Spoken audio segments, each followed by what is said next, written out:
The next witness on the stand is Derek Ferguson, who worked for Diddy from 1998 to 2017, primarily as the chief financial officer for Bad Boy Entertainment. Now, his testimony is important because it lays the groundwork for the financial trail tied to the enterprise that prosecutors say Diddy used to fuel his alleged crimes. And while he was CFO to Bad Boy Entertainment, he said there were times where he did manage Diddy's personal finances as well. He did not want to testify. He's there under a subpoena and said early on he did have a close relationship to Diddy, talking to him several times a week. He said this was before Diddy took on the chairman role as the companies started to expand. And he confirmed that Diddy owed 100% of his companies like Bad Boy Productions, Bad Boy Films, and others. He said that some ventures did have outside partners like Bad Boy Records with Arista and then later Warner, and he said Sean John Clothing also had a partner. He and others handled budgets, salaries, and financial ops, where Diddy was responsible for creative marketing and branding. He said the companies were very profitable and Diddy was paid a salary, but also sometimes distributions from the companies. When asked what bank accounts Diddy used, he said Citibank, HSBC, and Signature bank accounts. He also said there were personal entities like Janice Combs Music Inc., which licensed Diddy's name and likeness, and said that both he and Diddy had signing power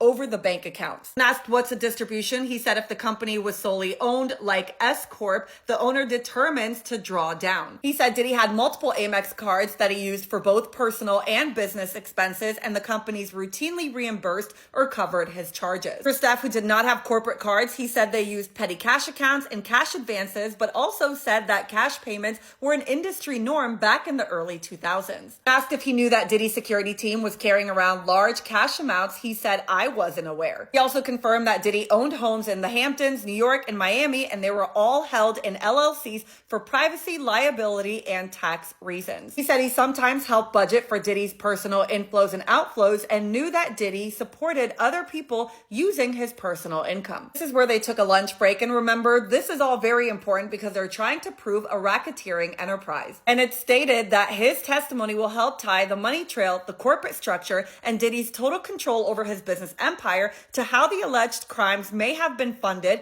covered up, or facilitated through those very businesses. They still have another 20 minutes for their lunch break, and once he's back on the stand, I will be back with more of his testimony.